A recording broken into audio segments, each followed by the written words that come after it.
Imagine this. You have lived in the United States for 20 years. You have a home. You have children in school. You pay your taxes. You go to work every morning. You have done everything right. Everything by the book. And then one day you take a trip. Maybe you fly back home to see your mother. Maybe you attend a wedding. Maybe you just need a break. A normal trip. 2 weeks, 3 weeks. Nothing unusual. You land back at JFK. You walk up to the CBP counter. You hand over your green card. The same card that has gotten you through this line 100 times before. But this time the officer does not scan it and wave you through. This time he looks at his screen, looks at you, and says 4 words that change everything. Step aside, please. They take you to a back room. They sit you down. They start asking questions. Questions you were not prepared for. How long were you gone? Where do you work?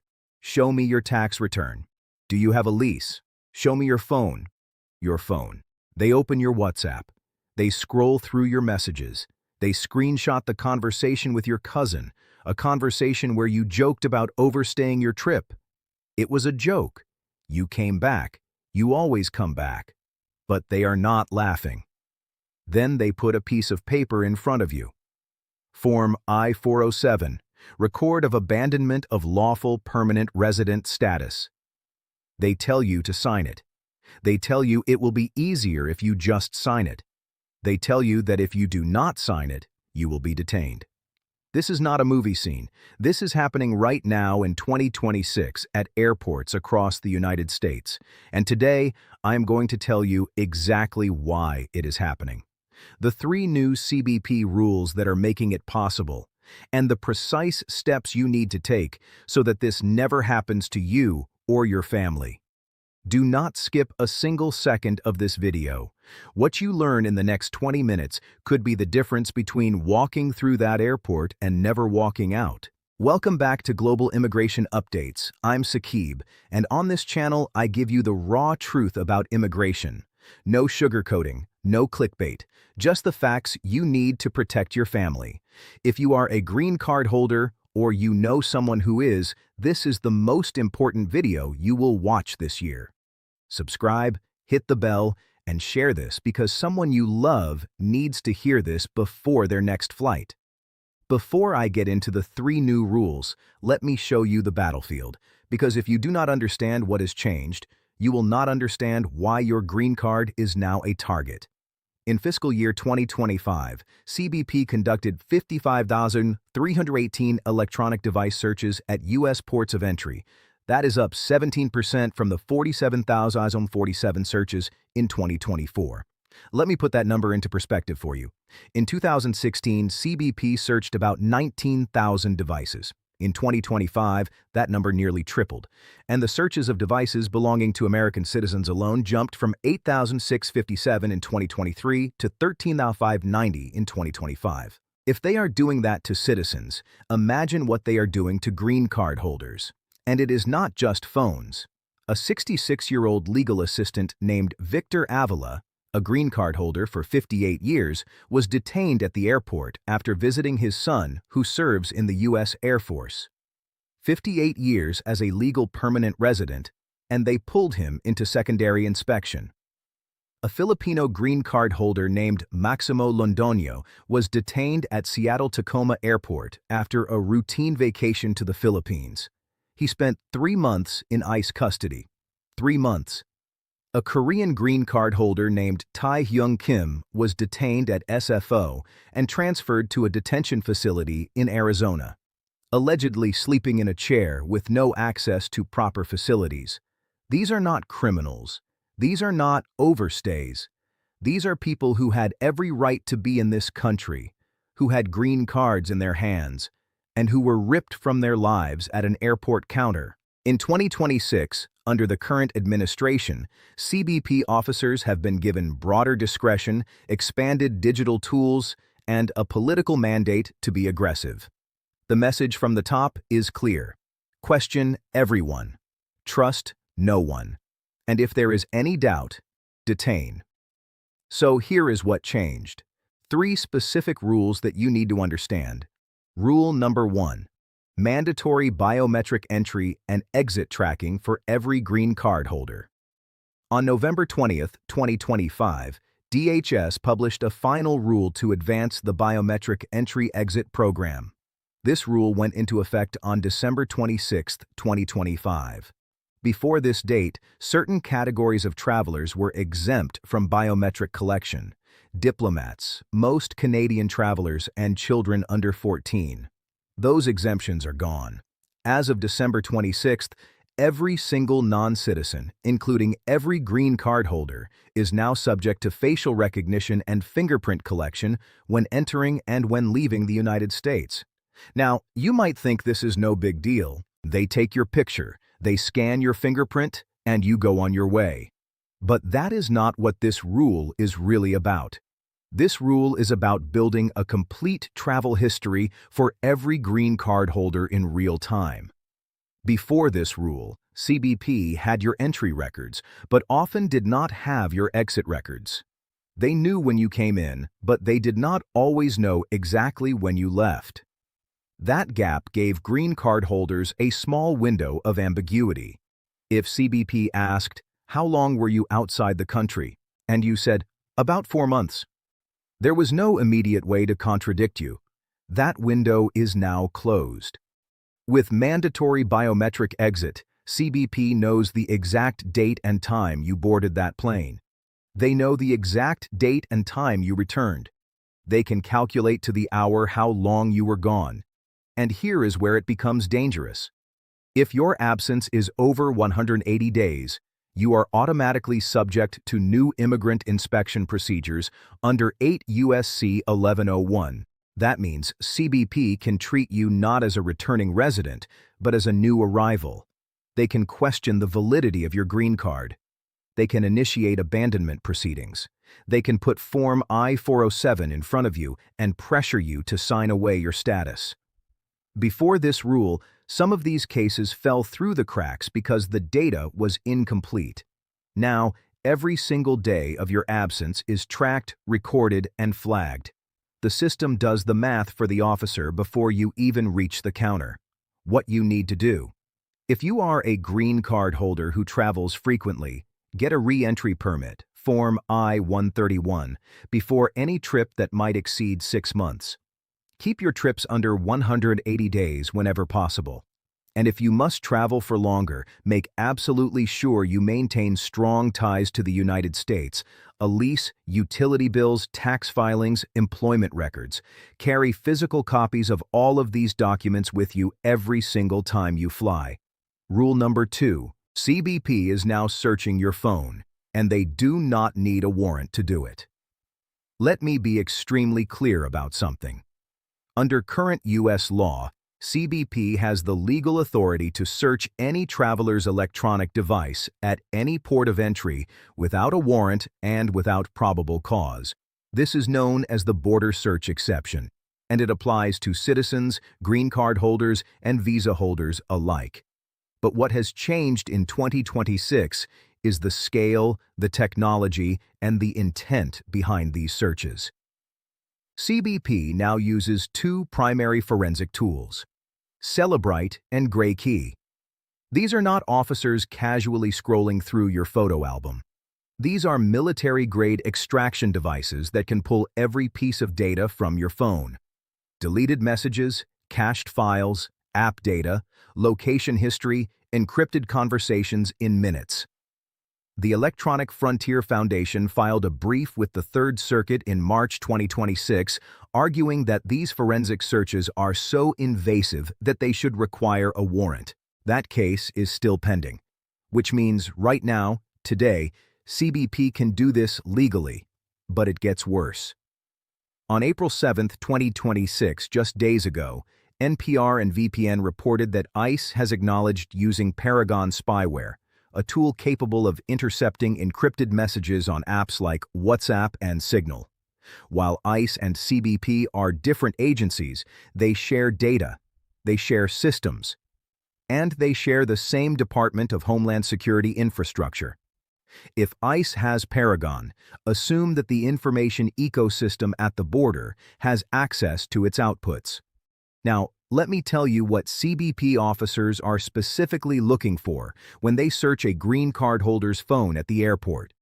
They are looking for evidence of abandonment, messages that suggest you are living abroad, photos geotagged in another country over extended periods, employment records outside the U.S.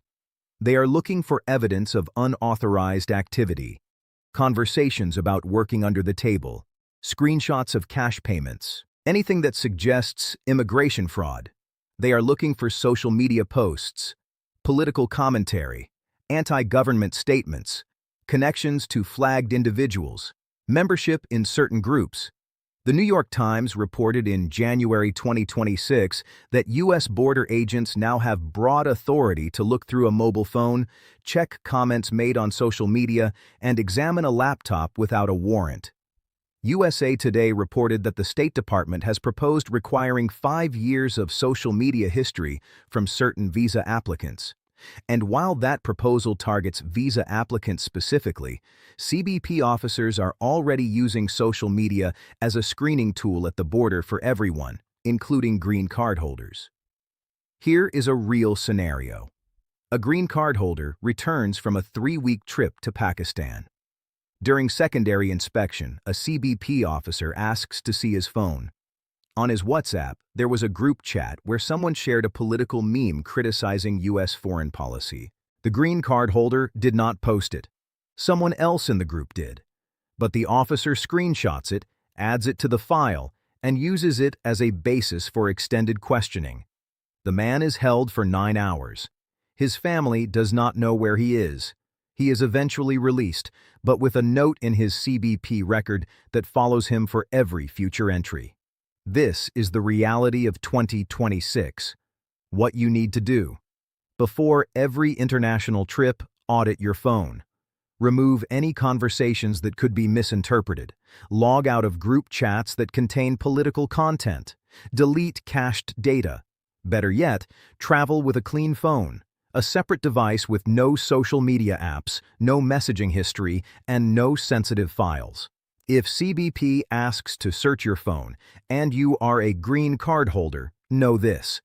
You can refuse, but refusal may result in extended detention, seizure of your device, and heightened scrutiny. There is no perfect answer here, but going in prepared is better than going in blind. Rule number 3. CBP officers are aggressively pressuring green card holders to sign Form I-407, voluntarily abandoning their own status. This is the rule that terrifies me the most because it is not a new law. It is not a new regulation. It is a new tactic, and it is working. Form I-407 is the record of abandonment of lawful permanent resident status. When you sign this form, you are voluntarily giving up your green card. You are telling the U.S. government, I no longer want to be a permanent resident. Once you sign it, your green card is taken, your status is gone, and reversing it is extraordinarily difficult. Here is what is happening in 2026. Green card holders arrive at U.S. airports after trips abroad. They are pulled into secondary inspection. The CBP officer begins asking questions designed to build the case for abandonment. How long were you gone? Where do you really live? Where do your children go to school? Do you file U.S. taxes? Where is your U.S. address? If the officer decides that there is reason to believe you may have abandoned your residency, they present Form I-407. And here is the critical part. They frame it as though signing is your best option. They say things like, this will make it easier for you. They say, if you don't sign, you'll be detained. They say, you can always reapply later. They say, this is just a formality. It is not a formality. It is the end of your green card. What most people do not know and what CBP officers do not volunteer is this. You have the absolute legal right to refuse to sign Form I-407. According to AILA, the American Immigration Lawyers Association, if you refuse to sign, CBP must issue you a notice to appear before an immigration judge, and only that judge, not the CBP officer, has the legal authority to determine whether you have actually abandoned your residency. Let me say that again, because it might be the most important sentence in this entire video. Only an immigration judge can revoke your green card, not a CBP officer, not an ICE agent, not anyone at the airport. If you sign I-407, you are doing their job for them. You are handing them your status on a piece of paper. Reports have surfaced of elderly green card holders, seniors in their 70s and 80s, being pressured to sign I-407 after routine trips to visit family. These are people who may not fully understand what they are signing. People who are intimidated by a uniformed officer in a back room. People who just want to go home to their families and will sign anything to make the ordeal stop. This is not enforcement. This is coercion dressed in a uniform. What you need to do: memorize this sentence and teach it to every green card holder in your family. I do not wish to abandon my permanent resident status. I refuse to sign Form I-407. I request to see an immigration judge. Say it calmly. Say it clearly. Say it once. Then say nothing else until you have an attorney present. Write this sentence on a card and carry it in your wallet next to your green card. Give one to your parents. Give one to your spouse. Give one to every green card holder you know. Now, let me put this all together with a complete protection plan. 5 steps that every green card holder must follow before their next flight. Step 1. Keep every trip under 180 days. If you cannot, file Form I-131 for a re-entry permit before you leave. Do not gamble with the biometric exit system. It is tracking you down to the hour. Step 2. Carry a travel documentation folder every single time you fly. Inside that folder, your U.S. tax returns for the last 3 years, your lease or mortgage statement, your utility bills, your employment verification letter, your bank statements showing U.S.-based activity, and your re-entry permit, if applicable. If CBP questions your ties to the U.S., you open that folder and the conversation changes. Step 3. Travel with a clean phone. No WhatsApp political group chats, no sensitive messages, no photos you would not want a federal officer looking at. If CBP searches your device, the less they find, the less they can use against you. Step 4. Never sign Form I-407. I do not care what the officer tells you. I do not care how tired you are. I do not care how scared you are. Do not sign that form. Say the sentence, I do not wish to abandon my permanent resident status. I refuse to sign Form I-407. I request to see an immigration judge. Step 5. Have an immigration attorney's phone number saved and memorized. If you are detained, you have the right to make a phone call. Use it. Call your attorney. Call the ICE detainee hotline. 866-347-2423. Have your family check the ICE detainee locator at locator.ice.gov. Do not try to talk your way out of it alone. I want to end this video by speaking directly to you. If you are watching this with a green card in your wallet, understand something. That card is not just a piece of plastic. It represents years, maybe decades, of sacrifice. It represents the paperwork, the interviews, the waiting, the fees, the sleepless nights. It represents the promise that this country made to you, that you belong here, that this is your home. Nobody, not a CBP officer, not a politician, not a policy memo, has the right to take that away from you in a back room at an airport by sliding a form across the table and telling you to sign. But they will try. And the only thing standing between you and that moment is preparation, knowledge, awareness, the information in this video. So, here is what I am asking you to do. Share this video with every green card holder you know. Send it to your parents, your siblings, your cousins, your friends, your coworkers. Send it to the uncle who travels back home every summer. Send it to the grandmother who visits the grandchildren abroad every winter. Send it to anyone who carries a green card and boards a plane. Because the people who lose their green cards at the airport are not the people who did something wrong. They are the people who did not know what was coming. Now you know. Drop a comment below and tell me, have you or someone you know been stopped at the airport as a green card holder? What happened? Your story might help someone else prepare. And tell me, what immigration topic should I cover next? Your question becomes my next video. Subscribe. Hit the bell. Join our WhatsApp group. The link is in the description and the pinned comment. And I will see you in the next one. Protect yourself, protect your family, and never, ever sign that form.